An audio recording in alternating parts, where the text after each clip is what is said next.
డబ్బులు కొట్టాలి. వీటి మీద మీ పేర్లు కూడా రాస్తున్నాయి. ఇది వరకు మిమ్మల్ని ఒకసారి క్షమించమని అడిగాను. ఇప్పుడు మళ్ళీ అడుగుతున్నాను. మీ డబ్బు కాజేసినందుకు నన్ను క్షమించండి. తీసుకోండి.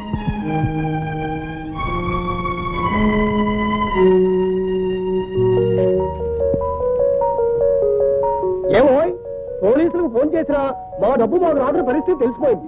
కానీ మమ్మల్ని చూడగానే ఎవరి డబ్బు వాళ్ళ చేతిలో పెట్టమని నువ్వు నాకు ఇచ్చావంటే చాలా గొప్పవాడు పోయి, చాలా గొప్పవాడివి, అతి మంచివాడు పోయి నువ్వు. థ్యాంక్స్ అండి. Thank you sir.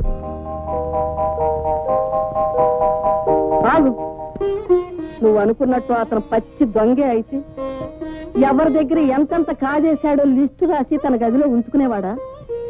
అదే తనకు మంచి రోజులు రాకపోతాయా, ఎవరై వాళ్ళకి ఇచ్చేయలేకపోతామా అనుకున్నాడు. ఈ రోజు దొంగతనంగా నువ్వు ఆ లిస్టు కాస్త కాజేసి వాళ్ళందరినీ ఇక్కడ హాజరుపరిచి గొప్ప పని చేశాను అనుకున్నావు. అదే ఇప్పుడు వాళ్ళందరికీ నీకంటే అతనే గొప్పగా కనిపిస్తున్నాడు. అడు చూడు, అతనేమిటో అతని పరిస్థితి ఏమిటో నీకు తెలిస్తే నువ్వు ఇంతగా అతన్ని ద్వేషించేదానివి కాదమ్మా. అమ్మా,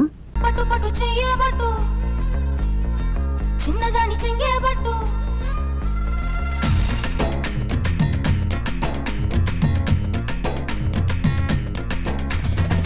పట్టు పట్టు చెయ్యేబట్టు, చిన్నదాని చెంగేబట్టు, నన్ను నిల్లు దాచి పెట్టు ఓ పుల్లోడా.